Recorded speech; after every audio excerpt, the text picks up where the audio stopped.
नमस्कार। इस दिल के एपिसोड में हम एक ऐसा मुद्दा जो मैं समझता हूँ कि एक नागरिक होते हुए मुझे परेशान कर रहा है कि किस तरह से समाज बदल रहा है, किस तरह से लोगों की सोच बदल रही है और किस तरह से सरकार जो भी आवाज़ उठाता है उसके खिलाफ कार्रवाई शुरू कर देती है, हर किस्म की कार्रवाई। अब सभी जानते हैं और ये तो एक इटर्नल ट्रूथ है कि इतिहास में अगर आप देखें तो कोई भी समाज हो वहाँ विरोध तो होगा, वो रुक नहीं सकता। अगर डिक्टेटरशिप हो तभी विरोध होगा, लेकिन डिक्टेटरशिप में जो विरोध करने वाला है वो थोड़ा घबराता है। कभी कभी उसको साइबेरिया भेजा जाता है, कभी कभी उसको ख़त्म भी किया जाता है। तो डिक्टेटरशिप में भी विरोध होता है लेकिन वो उजागर नहीं होता। अब लोकतंत्र में भी विरोध होता है, वो उजागर होता है और उसके लिए स्पेस होती है, जगह होती है उजागर होने की। यही तो लोकतंत्र और डिक्टेटरशिप में अंतर है। लेकिन आज के दिन लोकतंत्र देशों में भी विरोध को ऐसे तरीके से ख़त्म किया जा रहा है जिससे ये हमें लगता है कि चाहे डिक्टेटरशिप हो चाहे लोकतंत्र हो, विरोध को ख़त्म करने की, विरोध की आवाज़ को दबाने के कई तरीके होते हैं। तो वो कैसे तरीके हैं, कौन से तरीके हैं, उस बारे में हम चर्चा करेंगे। लेकिन उससे पहले मैं एक चीज़ आपको बताना चाहता हूँ, दर्शकों को बताना चाहता हूँ कि ये सरकार कहती है, जो भी विरोध करता है इनके खिलाफ, या तो कहती है कि ये एक वॉर अगेंस्ट इंडिया हो रही है, इंडिया को डिस्टेबलाइज किया जा रहा है, हमारी नेशनल सिक्योरिटी को खतरा है। एक तो ये आधार है जिसके अंतर्गत ये आवाज़ बंद करना चाहते हैं लोगों की। दूसरा कहते हैं कि जो हमारी संस्कृति है उस पर भी एक आक्रमण हो रहा है। तो हमारी तो हिंदू संस्कृति है, उस पर कोई भी आक्रमण करेगा तो हम उसको आगे नहीं, सवाल भी पूछेगा तो हम उसकी बोलती बंद कर देंगे। फिर ये कहते हैं कि भैया ये जो न्यूज़ चैनल्स हैं ये बड़ी मिस इन्फॉर्मेशन फैलाती हैं, मतलब कि सही बात नहीं बताते। तो हम तय करेंगे कि सही बात क्या है क्या नहीं, और अगर हमारे नज़रिए से ये सही बात नहीं है तो हम उसको भी बंद कर देंगे। फिर ये कहते हैं कि हम चाहते हैं कि जो सच्चाई है उसको एक दर्जा दिया जाए, और हमें मालूम है सच्चाई क्या है। तो हम सोचते हो कि अगर आप सच्चाई के रास्ते पे नहीं चल रहे तो निश्चित रूप से हम कुछ ना कुछ तो हमें करना होगा। ये चार आधार के बेसिस पे ये लोगों की आवाज़ को बंद करना चाहते हैं। तो आज के दिन हम दो ऐसे लोगों से बात करेंगे जिन्होंने ये सब सहा है और जो शुरुआत से सरकार का विरोध करते हैं। ये इसलिए नहीं कि वो सरकार है, इसलिए कि जो भी सरकार होती है उसके काम भी होते हैं, गलत काम भी होते हैं, और लोकतंत्र में अगर गलत काम होगा तो निश्चित रूप से सवाल भी उठेंगे, और जो सवाल उठाएगा ये चाहते हैं कि वो सवाल ना उठाए और उसके खिलाफ कार्रवाई की जाए। तो दो ऐसे हमारे गेस्ट्स हैं जो आपको बताएंगे कि किस तरीके से सरकार, कितना स्नेह सरकार उनके प्रति है कि जो भी वो कर रहे हैं उन पे बाधा डालने के पूरी ताकत से बाधा डालते हैं। पहले तो संजय शर्मा जी, इनके बारे में मैं आपको क्या बताऊं कि इन्होंने 2015 में एक न्यूज़पेपर शुरू किया और फिर इन्होंने एक न्यूज़ नेटवर्क लॉन्च किया 4 PM, और मेरे ख्याल शुरुआत में तो दर्शक तो एक अब के 7.3 मिलियन आपके व्यूअर्स हैं, 7.3 मिलियन आपके व्यूअर्स हैं, और ये नहीं चाहते कि जो आप बातें 4 PM पे करते हो वो लोग सुने। और आपकी वैसे शुरुआत में आप मीडिया में काम करते रहे हैं, ETV में काम किया आपने राष्ट्रीय सहारा में काम किया, स्टार न्यूज़ में काम किया, और क्योंकि आप सरकार के विरोध, योगी जी के विरोध कुछ बातें करते हैं वहाँ उत्तर प्रदेश में बैठ के, तो निश्चित रूप से आपको कोई एड्स भी नहीं मिलते, सरकारी एड्स भी नहीं मिलते, और लेकिन आप बड़ा नाराज़ करते हो मोदी जी को, अब योगी जी को बहुत नाराज़ करते हो। ये अच्छी बात नहीं है, क्योंकि आपके पास तो केवल 12 तो स्टाफर हैं, इससे ज़्यादा हैं भी नहीं। तो इनके साथ आप ऐसा माहौल पैदा कर देते हो उत्तर प्रदेश में कि जो वहाँ के जो सत्ता पक्ष में बैठे हुए हैं वो थोड़ा आपसे घबराते हैं। तो अभी हाल ही में 29 अप्रैल में आपकी ये जो 4 PM चैनल है उस पर रोक लगा दी, उसको बंद कर दिया। इसलिए बंद किया कि आप हार्ड हिटिंग बातें करते हैं और सवाल उठाते हैं। तो thank you very much for being here. शुक्रिया सर। दूसरा, नेहा जी हैं हमारे साथ, बहुत बहुत धन्यवाद। आप फोक सिंगर रही हैं और भोजपुरी में, और हम आप सुनते भी रहे हैं। आप कमेंटेटर भी हैं, पॉलिटिकल कमेंटेटर, पॉलिटिकल सैटायरिस्ट, और आपने कुछ ऐसी शुरुआत की बिहार में काबा, फिर उसके बाद यूपी में काबा, मध्य प्रदेश में काबा। तो इससे लोग बड़े आपसे नाराज़ हैं और नहीं चाहते कि आपको कोई सवाल उठाए। और पीछे क्योंकि आपने कई सवाल इनसे पूछे और आपने कहा कि हम किससे सवाल पूछें, अगर आप कोई गलत निर्णय ले रहे हो तो हम किससे सवाल पूछें। और अगर कश्मीर में 26 लोग की मृत्यु हो गई तो हम सवाल तो पूछेंगे ना। तो उससे आपसे नाराज़ भी हो गए और उन्होंने पीछे सुना है कि आपकी FIR भी दर्ज हो गई। 27 या 28 अप्रैल को FIR दर्ज हो गई। आपके खिलाफ जो आरोप लगाया गया है कि you are waging a war against India, and you are a threat to national security, और कई प्रावधान BNS के द्वारा आपके खिलाफ कार्रवाई हो रही है, कम्युनल डिसहार्मनी करते हो, ये सब चीज़ें इन्होंने आपके खिलाफ। और से कहा कि ये जो आपका चैनल है और जो आप कह रहे हैं वो पाकिस्तान में भी चल रहा है। तो इसलिए वो ऐसा लगता है कि पाकिस्तान भी आपसे प्रेरणा लेता है, तो उससे भी उनको तकलीफ़ हो रही है। ठीक है, बात करेंगे इसके बारे में। लेकिन गवाई साहब जो जज हैं सुप्रीम कोर्ट में, उन्होंने कहा है कि कोई भी चैनल आप अगर बंद करना चाहते हो तो नोटिस ज़रूरी है, बिना नोटिस के आप बंद नहीं कर सकते, अगर आपको जानकारी हो कि वो चैनल कौन चला रहा है। ठीक है। तो पहले thank you very much Neha ji for being with me. पहले तो मैं आपसे पूछूंगा संजय जी कि योगी जी का आपका इतना स्नेह क्यों है? मुझे लगता है कि पूर्व जन्म के प्रारब्ध होते हैं कि आपको ज़िंदगी में उन्नति मिलती है तो कोई एक व्यक्ति आता है आपके जीवन में और वो उन्नति का कारक बन जाता है। तो मेरे ज़िंदगी में जो ग्रह होंगे वो शायद उसमें लिखा होगा कि योगी जी जब सत्ता संभालेंगे तो मेरी सारी उन्नति तभी मिलनी है मेरे को। मुझे आप समय दें तो मैं अपनी पूरी छोटी सी संक्षिप्त यात्रा बताता हूँ। अखबार 4 PM 2015 मैंने लॉन्च किया।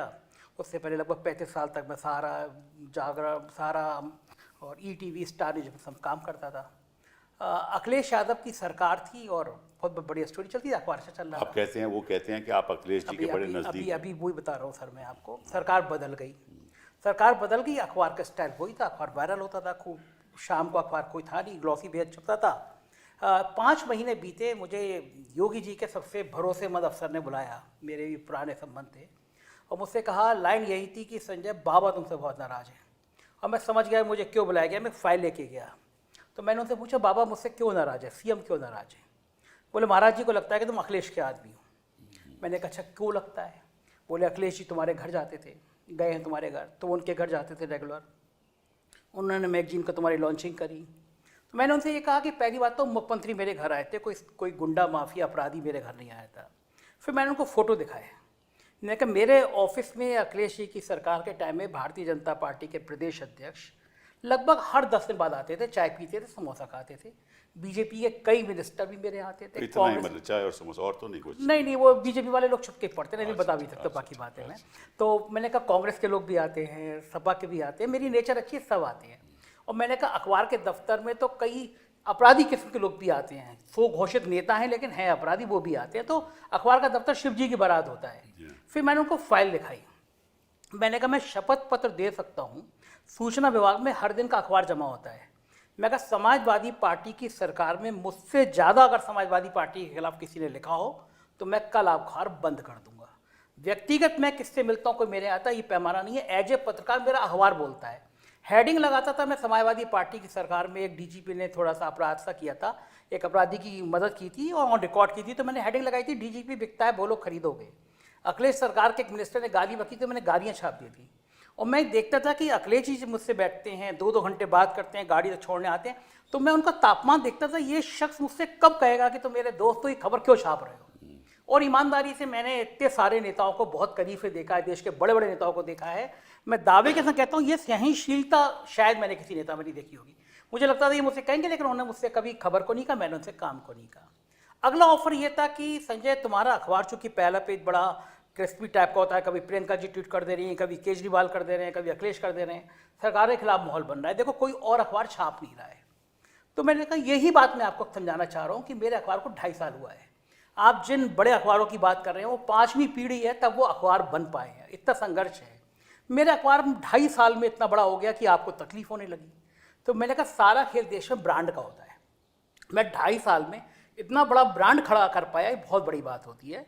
तो इसीलिए मैं छापता हूँ क्योंकि बाकी लोग नहीं छापते, बाकी लोगों के धंधे होते हैं, मुझे इस पर कुछ कहना नहीं है। अगली बात ये थी कि सरकार के पास बहुत बजट है सूचना में। हर साल हम तुम्हारे अखबार को 10 करोड़ का विज्ञापन देंगे, माहौल ख़राब है, मत छापो पहला पेज। तो मैंने कहा देखिए ये पैसे के चक्कर में अखबार जिसको बच्चे की तरह पाल रहा हूँ मैं, इसकी हत्या कर दूँ संभव नहीं है। हम सरकार के खिलाफ नहीं छापते, सरकार जो नहीं कर रही है, जो करना चाहिए उसका वो छापते हैं। हमने उस सरकार में भी छापा, इस सरकार में भी छाप रहे हैं, हम किसी के खिलाफ आप अच्छी बातें नहीं सरकार के बारे में लिखते ना। मैं देखो अच्छा काम करने के लिए तो सरकार आती है और बाकी सब तो अच्छा ही छाप रहे हैं। अच्छा। सरकार जो अच्छा नहीं कर रही है वो भी छाप रहे हैं, कदम आगे बढ़ के छाप रहे हैं। मैं उनसे मना करके आया, अगले दिन एक दरोगा मेरे ऑफिस में आया चिट्ठी लेकर, और उसमें नाम और पता फर्जी था, मतलब लल्लू माल और पठान टोला, कोई भी नाम पता नहीं था। और मुझसे उसमें लिखा हुआ था कि मैंने बड़ी अकूत संपत्ति कमा ली है और इस नाते से मेरे खिलाफ आर्थिक अपराध अनुसंधान की जांच सेटअप कर दी गई। मैं चौंका, मैंने कहा ये पत्रकारों पे कब से होने लगा। मैंने कहा स्वागत है इसका भी, क्योंकि मैंने उसी समय उन अफसर को फ़ोन किया। मैं कहा जिन पे ये ऐसी संपत्तियाँ होती हैं वो सरकार से लड़ते नहीं हैं, सरकार से दोस्ती करते हैं। उसके सर कुछ दिनों बाद 2 गाड़ी में भर के लोग आए और मेरे ऑफिस पे हमला हो गया। Really? मैं ऑफिस में था नहीं, पूरा ऑफिस तोड़ दिया गया, मैंने FIR कराई। उसके तत्काल बाद मेरा अखबार मेरी पत्नी के नाम था। उत्तर प्रदेश के सबसे चर्चित अफसर हैं, STF के हेड है अमिताभ यश, कई सारे उनके ऊपर आरोप रखते रहते हैं एनकाउंटर वगैरह के। तो मेरे एक STF के खिलाफ खबर छपी और उन्होंने अपने नाम से क्रिमिनल डिफॉर्मेशन मुझ पर मेरी पत्नी पे कर दिया। तो मैं हंसा, मैंने कहा माफिया लोग भी लड़ते हैं तो परिवार की पत्नियों को बीच में नहीं लाते, लेकिन अच्छा है अगर आप लोगों का स्तर यही है, मैं वो स्वीकार है। उसके कुछ ही दिन बीते सर अगली कार्रवाई फिर हो गई। आम आदमी पार्टी के सांसद संजय सिंह मेरे ऑफिस में आए, मैंने उनको इंटरव्यू किया। इंटरव्यू करने के बाद जैसे ही वायरल हुआ, वहाँ पे पत्रकारों को सरकारी मकान मिलते हैं। अच्छा। 500-700 पत्रकारों को मिले होंगे। इंटरव्यू वायरल होने के 24 घंटे के अंदर 100 पुलिस वाले आए, मेरा सरकारी मकान मुझसे खाली करा लिया गया।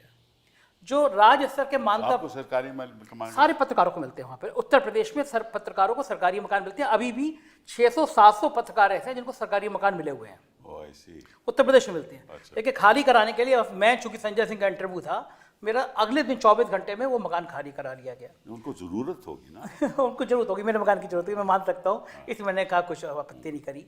उसके तत्काल बाद सर राज्य स्तर की मान्यता प्राप्त संवाददाता समिति होती है, मैं उसका वाइस प्रेसिडेंट था। मेरी मान्यता खत्म करी गई और आज सरकार को बने हुए 7 साल से ज़्यादा समय हो गया। मेरे पास सचिवालय पास भी नहीं है।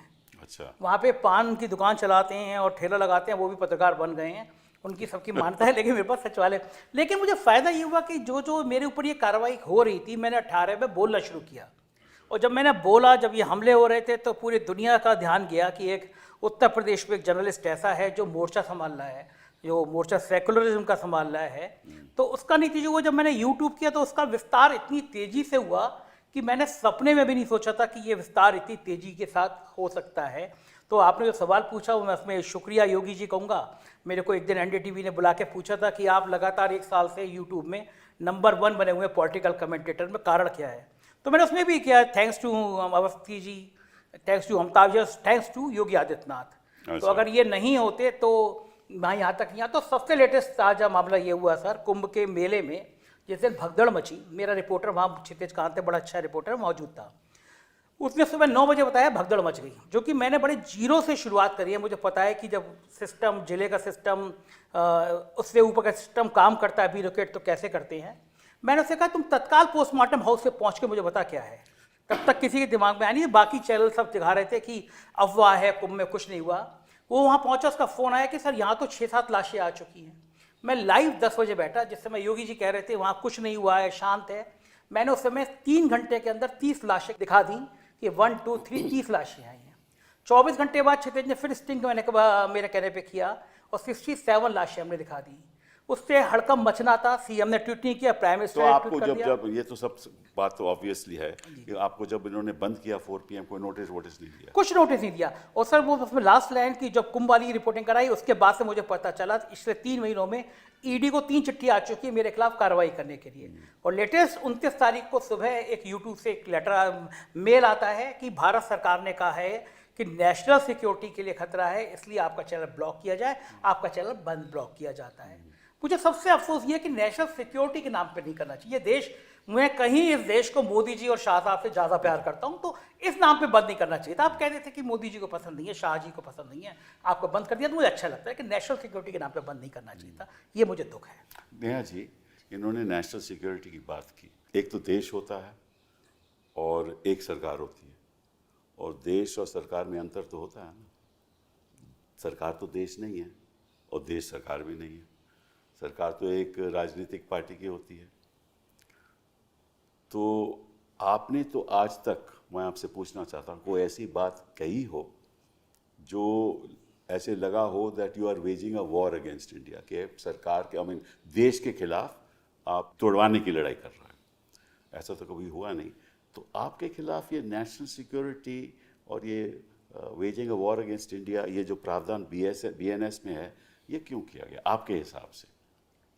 सर यही तो मेरा भी सवाल है। लगातार मैं सवाल कर भी रही हूँ कि भाई मेरे ऊपर देशद्रोह आए दिन जिसका मन कर रहा है। कोई भी, अभी हजरतगंज में हुआ था कि ये देशद्रोही है, अभी जो है अयोध्या में भी लोग ले करके चले गए कि इसको जो है ये देशद्रोही है। पता नहीं सर, मैं तो खुद ही बहुत परेशान हो गई हूँ कि ऐसा मैंने कर क्या दिया है। 27 लोग मारे जाते हैं और अचानक से सोशल मीडिया पे एक चीज़ जुड़ जाता है कि चुप रहना है, चुप रहना है, चुप रहना है, बोलना नहीं है, बोलना नहीं है।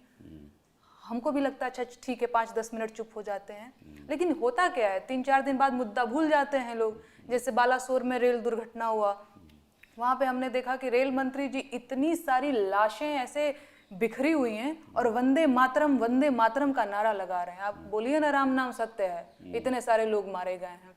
वहाँ पर भी इतनी बड़ी घटना, कुंभ में दुर्घटना हो गई, चुप रहो चुप रहो चुप रहो, लोग मरे हैं, हिंदू मरे हैं।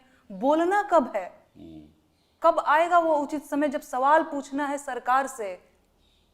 और दूसरी चीज सर, इतनी बड़ी बड़ी दुर्घटनाएं हो जाती हैं देश में, एक आदमी जिम्मेदारी लेने को तैयार नहीं है, प्रधानमंत्री, गृह मंत्री, रक्षा, कोई भी। तो मेरा सवाल ये है कि भैया आप जिम्मेदारी कब लेंगे, आप इस्तीफा कब देंगे? और आप जो कहते हैं कि हिंदू खतरे में है, हिंदू खतरे में है, तो चाहे वो पश्चिम बंगाल का मुर्शिदाबाद हो, वहाँ हिंदू मारा जा रहा है, मणिपुर में हिंदू मारा जा रहा है, कश्मीर में हिंदू मारा जा रहा है। 10 साल से आप हिंदू बचाने आए हैं और फिर भी हिंदू खतरे में ही है, तो सवाल तो आपसे होगा ना। शिक्षा के नाम पे आपको तो कोई वोट दे भी नहीं रहा है, रोजगार के नाम पे नहीं दे रहा है, गरीबी कोई बात ही नहीं करता, बात ही नहीं कर रहा है। ये सब आउट ऑफ फैशन हो गया कि नहीं नहीं नहीं, अभी हिंदू खतरे में है तो अभी चुप रहना है, नून रोटी खाना है, हिंदू को बचाना है। इसी नाम पे ना हम लोग आपको वोट दे रहे हैं, अब फिर भी हिंदू खतरे में है। तो सवाल तो सर आपसे होगा। यही सवाल मैंने पूछा तो मुझे बोला कि मैं देशद्रोही हूँ। और एक कोई पाकिस्तानी ट्विटर हैंडल है, उसने मेरा वीडियो शेयर कर दिया। तो उस वीडियो तो कहीं से भी शेयर हो सकता है। वीडियो के क्या है, वो तो यूट्यूब चैनल तो दुनिया में चलती है ना, तो कहीं से भी शेयर हो सकता है। उसमें आपकी क्या गलती है? जी सर, मैंने भी वही बोला कि सोशल मीडिया की तो कोई सीमा है नहीं, वो तो सार्वजनिक है। कोई अमेरिका में शेयर कर सकता है, लंदन में कर सकता है, कोई कुछ भी कर सकता है। हाँ, तो और सर इसमें मेरा ये भी सवाल है कि ठीक है, पाकिस्तानी कोई ट्विटर हैंडल मेरा शेयर कर दिया, मैं देशद्रोही हो गई। प्रधानमंत्री जी पाकिस्तान में बिरयानी खाने जाते हैं, फिर भी वो देशभक्त बने हैं। अनुराग ठाकुर जी, शाहिद आफरीदी जो वहाँ का एक क्रिकेटर, आए दिन हिंदुस्तान के बारे में जहर उगलता रहता है, उसके साथ बैठ करके आप क्रिकेट देख रहे हैं। तो आप लोग एकदम से जो कहते हैं ना हमारे भोजपुरी और 2008 में जब 26/11 हुआ था और मुंबई चल रहा था, उस समय भी मैंने खुद देखा था कि हमारे तब प्रधानमंत्री तो नहीं थे, लेकिन चीफ मिनिस्टर थे मोदी जी। तो उन्होंने उस समय जब ये सब हो रहा था, भाषण दे रहे थे और सवाल पूछ रहे थे, तो वो भी तो सरकार से सवाल पूछ रहे थे ना। जी, हाँ, वो हम तो नहीं, हमने तो किसी ने कभी नहीं कहा कि वो देशद्रोही हैं। उनका हक था सवाल पूछने का। अगर उनका हक था तो आपका भी हक है। बिल्कुल सर, बिल्कुल हक है ना। तो हक तो दोनों का, हर सिटीजन का, नागरिक का बराबरी का होना चाहिए। बिल्कुल बिल्कुल बिल्कुल। मेरा भी हक है, मैं भी वकालत करके सवाल पूछता हूँ, सरकार से सवाल पूछता हूँ, मैं देशद्रोही तो नहीं हो जाता। बिल्कुल तो देशद्रोही का इस तरह से उपयोग करना, बीएनएस के द्वारा उपयोग करना, इसका मतलब यही है कि सरकार नहीं चाहती कि कोई भी उनके विरुद्ध कोई बयान दे, और उनका मतलब कि कानून के द्वारा, प्रेशर के द्वारा, मतलब कि 10 करोड़ मैं आपको दे दूंगा या ऐसा कुछ है। तो ये तो मतलब ये तो लोकतंत्र के बिल्कुल खिलाफ है ना। और अगर हम आवाज़ नहीं उठाएंगे तो बदलाव कैसे होगा? जी सर, बदलाव तो तभी होता है ना जब आवाज़ उठेगी। तो मैं आपको एक आंकड़ा देता हूँ, उस पर मैं आपकी टिप्पणी चाहता हूँ आपसे भी संजय जी। 2021 में लगभग 200 यूट्यूब चैनल्स बैंड थे,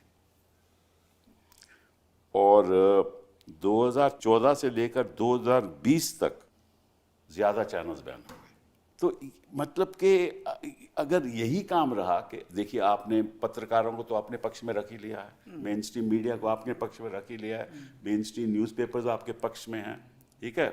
और कौन आपका विरोध कर रहा है? विरोध मतलब कौन सवाल पूछ रहा है? वो विरोध नहीं है, वो सवाल पूछना है जानकारी के लिए। वो सोशल मीडिया है, और सोशल मीडिया से सबसे अहम सोशल मीडिया यूट्यूब चैनल है। अगर यही हिसाब रहा कि आप यूट्यूब चैनल बंद कर देंगे तो फिर सवाल कौन पूछेगा, कहाँ से पूछेगा? तो इसकी क्या राय है आपकी? सर बिल्कुल, और ये लोकतंत्र के लिए बहुत जो है ये खतरनाक है। और मैंने तो देखा है, प्रधानमंत्री जी अक्सर बोलते भी रहते हैं कि लोकतंत्र में आलोचना होनी चाहिए। आजकल लोग आलोचना ही नहीं कर रहे हैं। हाँ, तो मैंने भी सुना है। नहीं तो लोकतंत्र बर्बाद हो जाएगा। और जब मैं आलोचना कर रही हूँ तो मेरे ऊपर देशद्रोह का मुकदमा ये लोग कर ये आलोचना नहीं है, वो कहते हैं कि आप सरकार को मतलब डायरेक्टली लोगों को अटैक कर रहे हैं, ये गलत बात है। This is what they are feeling. नहीं सर, बिल्कुल ये आलोचना है। और आपने किसी व्यक्ति को आज तक अटैक किया? व्यक्ति को? हाँ। नहीं सर, कभी नहीं? नहीं, कभी नहीं। हमेशा मैंने सवाल, किस किस्म का अटैक रहा आपका? सवाल रहा है जैसे अभी ये मतलब आप कहते हैं कि यूपी में काबा जी, तो क्या मतलब, इसका मतलब क्या है? बिल्कुल। मैं सर आपको 2 लाइन गुनगुना करके भी बताना चाहूंगी कि खत्म रोजगार बा, बाबा के सरकार बा, हाथ रस के निर्णय जो हत लड़की के परिवार बा। कहा बा? अरे मंत्री के बेटवा बड़ी रंगदार बा, किसानन के छाती पे रौंदत मोटर कार बा, ए चौकीदार बोला के जिम्मेदार बा। का बा? कोरोना से लाखन मर गईले, लाशन से गंगा भर गईले, टिकठिया कफन नोचत कुकुर बिलार बा। ए बाबा का बा? अरे राम राज के झांकी बा, काशी मथुरा बाकी बा, गोरखपुर में खून से रंगल गोतल पूरा खाकी बा। अरे का बा? जिंदगी झंड बा फिर भी घमंड बा। तो ये सवाल है सर। बिल्कुल, और इसमें कई सवाल जुड़े इसमें कई सारे सवाल हैं, चाहे वो हाथरस वाली बात हो गई, चाहे कोरोना में इतने सारे लोग मर गए ऑक्सीजन के अभाव में। मेरी अपनी सास, रेमडेसिविर उनको नहीं मिला, वो मर गई। और सच में गंगा के किनारे लाशें ऐसे ही बिखरी पड़ी थी, और कफन सर आप समझते होंगे जो उड़ाया जाए, तो उसको कुत्ते बिल्ली नोच करके खा रहे थे। हाँ, ये दृश्य हमने देखा कोरोना में। तो जब मैं सवाल करती हूँ, चाहे वो मंत्री जी के बेटे जो थे वो किसानों के ऊपर थार से रौंद दिए थे, चाहे वो वाली घटना हो, तो मैंने, क्योंकि मैं लोकगीत लिखती हूँ, गाती हूँ, तो अपने गीतों के माध्यम से इन सारे मुद्दों को उजागर करने की कोशिश करती हूँ। तो जब ऐसा मैंने किया तो मेरे ऊपर FIR किया। अच्छा, वो फर्जी था। अच्छा, हाँ, वो फर्जी था। बाद में मैंने MP में काबा कमिंग सून करके एक, आपने शायद देखा होगा कि एक BJP का नेता था, वो आदिवासी के ऊपर पेशाब कर रहा था, सीधी वाला जो पेशाब का। करेक्ट, वो बात आपने रखी थी सब। जी। तो एक कार्टून शेयर किया था, उस पे भी FIR कर दिया। अभी वो सुप्रीम कोर्ट में चल रहा है मामला। अच्छा, तो मुझे तो आप तो विधि विशेषज्ञ हैं और आप ज्यादा जानकार हैं, तो मुझे आपसे भी जानना है कि इस तरीके से तो मैं बहुत परेशान हो जाऊंगी, मैं अपना काम कब करूंगी? इसीलिए तो हमने आपको इस प्रोग्राम में बैठाया है। इसीलिए तो बैठाया कि आप दर्शकों को बताओ कि इसमें गलत क्या है। जी सर, जी। ठीक है ना, हम भी तो देखिए, हम रोज लड़ाई लड़ते हैं। किससे लड़ते हैं? सरकार से। जी। अक्सर हमारे मुकदमे जो होते हैं सरकार के खिलाफ होते हैं। ये तो मतलब जब तक सरकार के खिलाफ नहीं करोगे तो उस शख्स को न्याय कैसे मिलेगा? हम तो न्याय के लिए लड़ रहे हो, तो आप भी न्याय के लिए लड़ रही हैं। एक तरीके से आप भी, आपका जो संघर्ष है वो केवल ये जानने के लिए कि ऐसा क्यों हुआ और इसकी जवाबदेही कौन देगा, और ये निर्णय किसने लिया, और ये गलत था आपके हिसाब से। तो कोई वहाँ ये तो यही चाहते हैं ना कि आप सवाल नहीं पूछो। तो आप बताइए संजय जी, आपकी क्या प्रतिक्रिया है इस पर? नहीं, बिल्कुल ये चाहते हैं, लेकिन मैं कह रहा हूँ ये जो करना चाहते हैं कभी कभी पलट के अच्छा हो जाता है। अगर मोदी जी चैनल नहीं मेरा बंद कराते तो मेरा सौभाग्य नहीं होता कि आज मैं आपके सामने बैठा नहीं, हूँ। वो तो आपने आपके सामने बैठना मेरे लिए सपने जैसा था कि आप आए। और दूसरा, अब सबको ये पता चल गया कि जब FIR करोगे नेहा पे और संजय शर्मा पे तो पीछे एक नाम है कपिल सिब्बल का। तो अब तुम हमें डरने की हमें नेहा की जरूरत नहीं है। अगर आप हमारे साथ बैठे हैं तो ये ऐसी 10 FIR कर दे, हमें कोई चिंता की बात नहीं। ये कॉन्फिडेंस आज और आ गया। दूसरी बात, सवाल हमने देश के खिलाफ इतना पूछा कि मोदी जी पहलगांव में सिक्योरिटी नहीं थी तो जिम्मेदारी किसकी है? जिम्मेदारी आपकी है। आप कह रहे हैं कि आप वो कह रहे हैं, देखिए मैं उनकी भी मन की बात आपको बता दूं। वो कह रहे हैं कि इस समय आपको ये सवाल नहीं पूछना चाहिए, क्योंकि इस समय देश इसी स्थिति पे है और इसी गंभीर स्थिति है कि कोई भी आप सवाल पूछोगे उसका फायदा किसी और को होगा, इसलिए इस समय आपको सवाल नहीं हमको भी लगा था सर कि देश इस स्थिति में है, क्योंकि प्रधानमंत्री अपना सऊदी का दौरा वापस करके आए थे। हमें भी लगा था उस दिन की देश इस स्थिति में है, लेकिन वो तो 24 घंटे बाद बिहार में रैली कर रहे थे, चुनाव की रैली कर रहे थे। वो तो जरूरी था, वो मंच पे बैठ के हंस रहे थे नीतीश कुमार के साथ। भाई रैली तो जरूरी होती है ना, बिल्कुल, उसमें तो राजनीतिक बात है। बिल्कुल मैं मानता हूँ। उसके बाद वो 9 घंटे फिल्मी हीरो हीरोइनों के संग बम्बई में थे। उसके बाद कल वो केरल में दूसरी शर्ट पहने हुए थे, शाम को तीसरी शर्ट पहने हुए थे, वहाँ चंद्रबाबू नायडू और डिप्टी CM के संग मंच पे हंस रहे थे। तो हमको लगा नहीं कि गोदी मीडिया के चैनलों के अलावा देश में कहीं सीरियस है कुछ मामला। हमको तो लगा खत्म हो गया, जैसे पुलवामा में खत्म हो गया। आज तक हमें नहीं पता, हम क्यों नहीं पूछे भारत के नागरिक होने के नाते कि 350 किलो RDX उन सड़कों पर कैसे घूम रहा था? हम क्यों सतपाल मलिक का इंटरव्यू नहीं करें? उन्हें तकलीफ है कि सतपाल मलिक का हमने 3 बार इंटरव्यू किया, गवर्नर रहा है वो आदमी, वो बता रहा है कि पुलवामा का सच क्या था। तो देश में कौन सा माहौल खराब है? आप केवल मीडिया के चैनलों पे आप मीटिंग बुला रहे हैं कि 3 सेना के प्रमुख बैठे हुए हैं, रक्षा मंत्री बैठे हुए हैं, उससे पहले एडवाइजरी जारी कर रहे हैं कि सेना के बारे में कोई बात नहीं करेगा, और आप जो मीटिंग कर रहे हैं उसकी रिकॉर्डिंग चैनलों पे चल रही है। ये कौन सी मीटिंग होती है प्राइम मिनिस्टर की? TV चैनलों पे कॉन्फिडेंशियल मीटिंग चल रही है, फिर TV चैनलों बयान दिए कि हमने सेना से कह दिया कि आपके हाथ खुले हैं, टाइम फाइनल कर लीजिए। हम क्या दुश्मन को बताते हैं कि हमने सेना को ये कह दिया? ये कौन सा हो रहा है? ये युद्ध कौन सा होता है जिससे प्राइम मिनिस्टर जो निर्देश दे रहा है वो TV पे चल रहा है पाकिस्तान को बताने के लिए? जो नेहा ने कहा, हमने सवाल पूछा कि कभी 10 सालों में ऐसा नहीं हुआ था कि प्रधानमंत्री विदेश से आ रहे हो, जहाज पाकिस्तान में उतार दें। किस मुंह से हम बात करेंगे? हम मैच नहीं खेलेंगे उनसे भारत की जमीन पर, वो मैच नहीं खेलेंगे पाकिस्तान की जमीन पर। लेकिन शाह साहब के बेटे हैं तो मैच दुबई में खेला जाएगा भारत और पाकिस्तान से, क्योंकि हजारों करोड़ का खेल है। ये सवाल पूछेंगे, ये कौन सा देश के खिलाफ है? हम दावे के साथ कह सकते हैं जो सवाल हम पूछ रहे हैं, जो हम बात कह रहे हैं, हम बात लगातार अपने चैनल पे कह रहे हैं कि देश नाजुक घड़ी में, इसलिए हिंदू मुसलमान का फसाद नहीं खड़ा होना चाहिए। हम लगातार कह रहे हैं अपने चैनल पे, ये मत कहो कि धर्म पूछ के मारा गया, ये मुद्दा मत बनाओ। लेकिन पॉलिटिकल पार्टियां, Bharatiya Janata party Chhattisgarh official page पे कहती है धर्म पूछ के मारा गया, जाति पूछ के नहीं। इसका हम विरोध कर रहे हैं अपने चैनल पे। तो इनको लगता है कि जो गेम प्लान कर रहे हैं हिंदू मुसलमान का 4 PM तो ये खत्म कर दे रहा है। तो ये अगर आप मुझे बता दीजिए सर, ये देशभक्ति हम कर रहे हैं या देशभक्ति वो कर रहे हैं? जो नेवल ऑफिसर की भाई गालियां दी जा रही हैं, क्या शर्म। उन्होंने देखो क्या बढ़िया बयान दिया। जिसका पति मरा वो कह रही है, उसको आप गाली दे रहे हैं। ये देश इतना गिर जाएगा, ये देश इस स्तर तक पहुंचा देंगे आप? एक शहीद की पत्नी के लिए आपको, उनको प्राइम मिनिस्टर का, कई लोगों को प्राइम मिनिस्टर को फॉलो करते हैं जो लोग गाली दे रहे हैं। ये देश इस मूल्य पे आ जाएगा, पूरी दुनिया में आ जाएगा, कभी कल्पना नहीं की जा सकती थी। ये देश इतने जज्बातों वाला देश था, हमारी शान थी, हमारी आन थी, यहाँ तक आ गया कि जिसका पति मरा है उसको आप 8 दिन बाद गाली देंगे।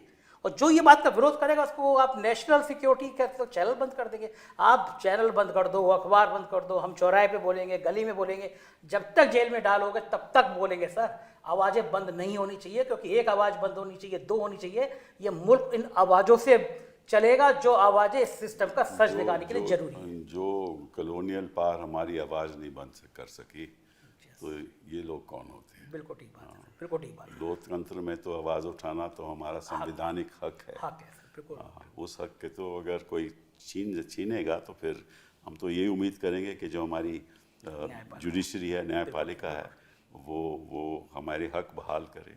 सर उसी पे उम्मीदें बची हैं। अगर हम जैसे लोग बोल पा रहे हैं तो ये बोल पा रहे हैं कि आप बैठे हैं, न्यायपालिका है जिस पे हमें हक मिलेगा, आज़ादी से बात करने का हक मिलेगा, क्योंकि देश की सारी उम्मीदें वही बची हैं। क्योंकि आप एक एक करके जिस तरह से संवैधानिक संस्थाओं को ख़त्म कर रहे हैं तो अब तो उम्मीद वही बची है, इसके अलावा तो कहीं कोई उम्मीद दिखती नहीं है। आप देश को जिस तरह धर्म के नाम पर, जाति के नाम पर, आप देश नाजुक दौर में है, तो देश अगर नाजुक दौर में है सर तो इस समय सुरक्षा की बात करनी चाहिए। इस समय जाति जनगणना की बात कहाँ से आ गई?